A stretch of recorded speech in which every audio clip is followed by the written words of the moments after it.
오늘은 하나님의 절대 주권과 예수님의 순종에 대해 생각하며 여러분들과 이야기하고자 합니다. 빌립보서 2장 5절에서 7절에 보면 너희 안에 그리스도 예수의 마음을 품으라. 그는 근본 하나님의 본체시나 오히려 자기를 비워 종의 형체를 가지셨고 자기를 낮추셔서 죽기까지 복종하셔서 십자가에 죽으셨습니다. 즉 하나님이신 예수님께서 자기를 비워 죽기까지 복종하며 십자가에 죽으신 것입니다. 여러분, 이런 질문을 먼저 드리겠습니다.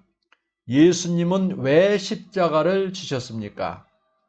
예수님이 십자가를 지신 진짜 첫째 이유는 무엇입니까? 여러분은 아마 요한복음 1장 29절 세례 요한은 예수님을 보고 보라 세상 죄를 지고 가는 하나님의 어린 양이라고 한 내용과 또한 마태복음 26장 2절 예수께서 제자들에게 이틀을 지나면 유월절이라 인자가 십자가에 못 박히기 위하여 팔리리라고 한 내용을 생각하면서 이에 대한 답을 준비하실 것입니다. 대부분 사람들은 예수님은 어린 양처럼 인간의 죄를 대신 지시고 우리의 죄를 대속하신 분으로 믿고 있을 것입니다.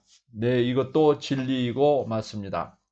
그러나 성경에는 다른 관점을 알려주고 있습니다. 사도 바울은 이 다른 관점을 설명해 주고 있습니다. 즉 예수님은 하나님의 절대 주권에 절대 순종하심으로 십자가를 지신 것입니다. 예수님은 십자가를 지심으로 인간에 대한 절대 사랑으로 절대 구원을 이루셨습니다. 그래서 예수 밖에는 구원이 없습니다.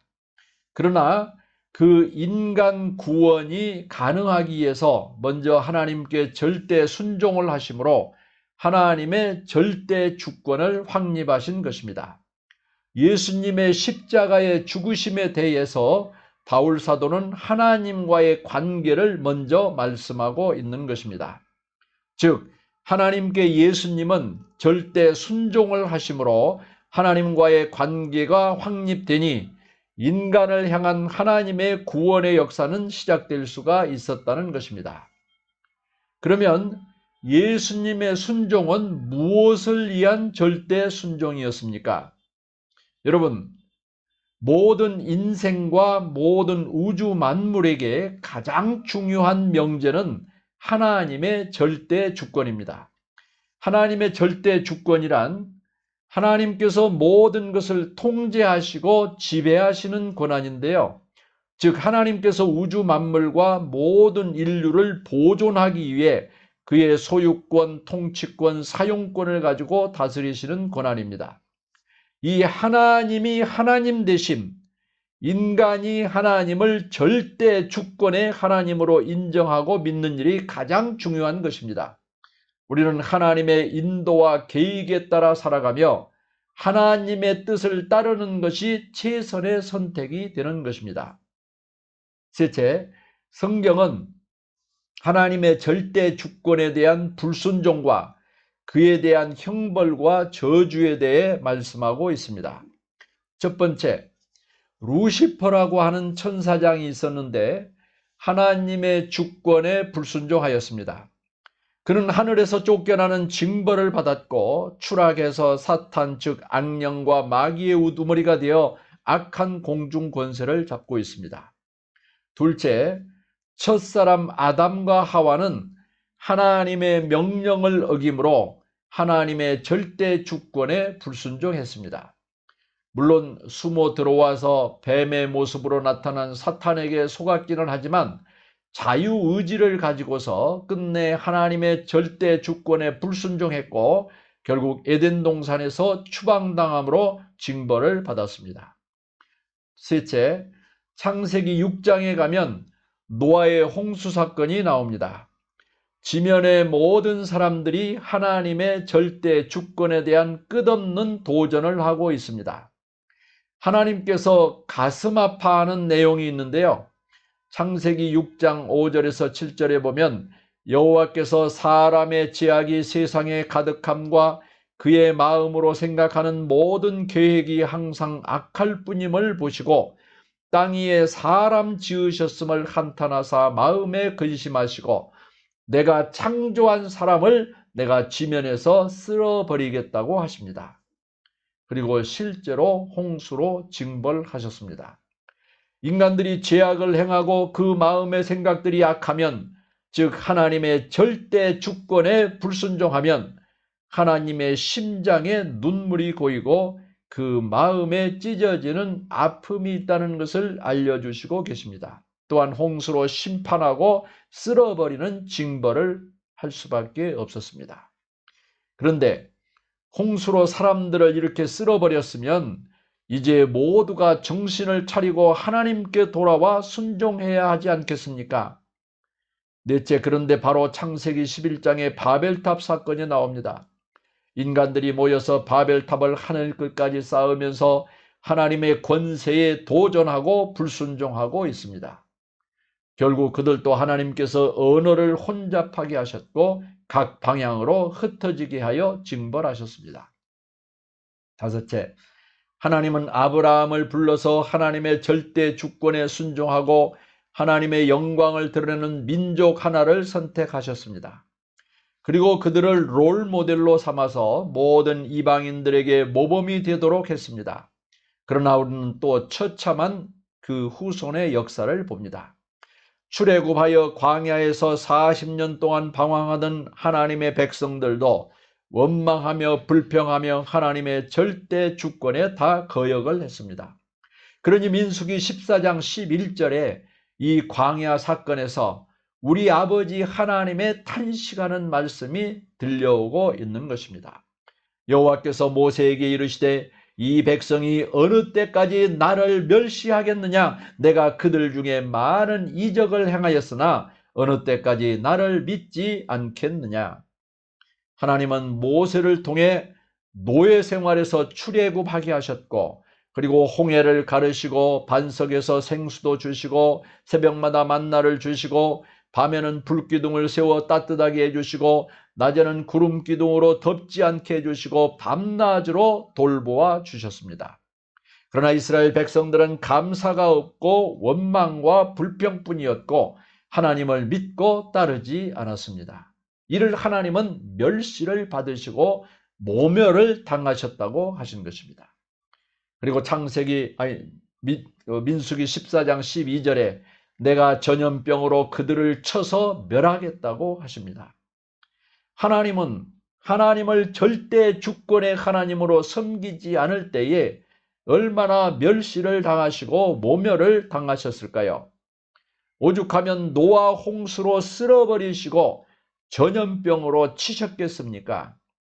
오늘날 생각해 보면 아담과 하와의 에덴 동산에서의 추방, 노아의 홍수, 바벨탑 사건 등은 안 믿는 모든 인간들도 불순종하면 심판과 징벌이 임한다는 예의고, 출애굽한 이스라엘인의 광야의 사건은 선택받은, 즉 믿는 사람들도 불순종하면 심판과 징벌을 당하는 예라 할 수 있습니다.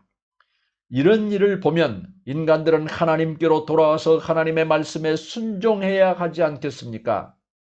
그러나 역사는 하나님께 불순종의 역사였고 징벌의 연속이었습니다. 이제 크게 넷째로 하나님께서 절대 주권에 순종하는 자들을 보시고 위로를 받으시고 기뻐하신 일을 말씀드리겠습니다. 하나님의 절대 주권에 목숨을 걸고 절대 순종하는 사람들이 있었습니다. 첫째, 하나님의 약속의 말씀을 듣고 기다리며 순종한 경우입니다. 하나님은 하박국에게 적을 심판하실 것을 미리 알려주시고 보여주셨습니다. 하박국은 그 약속을 받고 기뻐하고 즐거워하며 순종했습니다. 하박국 3장 17절 18절에 보면 비록 무화과나무가 무성하지 못하며 포도나무에 열매가 없으며 감람나무에 소출이 없으며 밭에 먹을 것이 없으며 우리의 양이 없으며 애양간에 소가 없을지라도 나는 여호와로 말미암아 즐거워하며 나의 구원의 하나님으로 말미암아 기뻐하리로다. 할렐루야. 둘째, 이번에는 아무런 약속의 말씀도 받지 않고 그냥 명령을 받고서 하나님의 절대 주권에 순종하는 경우입니다. 그 시험에 합격한 사람이 아브라함입니다. 창세기 22장 2절에 보면 하나님이 아브라함을 시험하시려고 그를 불러 내 아들 내 사랑하는 독자 이삭을 데리고 모리아 땅으로 가서 거기서 그를 번제로 드리라. 참 앞뒤가 안 맞는, 이해가 안 되는 명령이고 시험입니다. 그런데 아브라함은 이 하나님의 절대 주권을 인정하는 시험에 합격합니다. 셋째, 가장 힘든 순종이라 할 수 있는데요. 하나님의 약속의 말씀도 없고 명령의 말씀도 없습니다. 그 말씀은 고요함 혹은 침묵입니다. 이에 순종한 사람이 욥입니다. 욥은 이유 없이 그의 모든 재산과 종들과 자녀들을 다 잃었습니다. 그러나 욥은 말합니다. 욥기 1장 21절에 내가 모태에서 알몸으로 나왔으니 또한 알몸이 그리로 돌아갈지라. 주신 이도 여호와시요 거두신 이도 여호와시니 여호와의 이름이 찬송을 받으실지라 하였고, 그의 아내가 그에게 하나님을 욕하고 죽으라 할 때에도 그대의 말이 한 어리석은 여자의 말 같도다. 우리가 하나님께 복을 받았은즉 화도 받지 아니하겠느냐 하고 이 모든 일에 욥이 입술로 범죄하지 아니하였습니다. 또한 이 침묵 속에서 끝까지 하나님의 절대 주권에 순종한 사람들이 있는데 다니엘과 그 세 친구들 사드락, 메삭, 아벳느고입니다. 이들은 다니엘서 3장 16절 18절에 보면 사드락과 메삭과 아벳느고가 느부갓네살 왕에게 우리가 이 일에 대하여 왕에게 대답할 필요가 없나이다. 왕이여 우리가 섬기는 우리 하나님이 우리를 극렬히 타는 풀무 가운데서 능히 건져내시겠고 왕의 손에서도 건져내시리이다. 그리 아니하실지라도 우리가 왕의 신들을 섬기지도 아니하고 왕의 세우신 금신상에게 절하지도 아니할 줄을 아옵소서. 할렐루야. 이러한 하나님의 절대 주권에 순종한 사람들은 하나님을 기쁘게 했고 결국 하나님께서 그들을 건져내시고 높여주셨습니다. 그런데 또 한 분의 하나님의 절대 주권에 절대 순종한 최고의 순종자가 있습니다. 바로 예수님입니다. 바울 사도는 하나님의 주권과 예수님의 십자가의 순종을 연결하여서 예수님은 십자가에서 하나님의 주권을 세우는 일을 먼저 하셨고 그로 인하여 사람을 구원하는 역사도 이루어내신 것임을 알려주고 있습니다.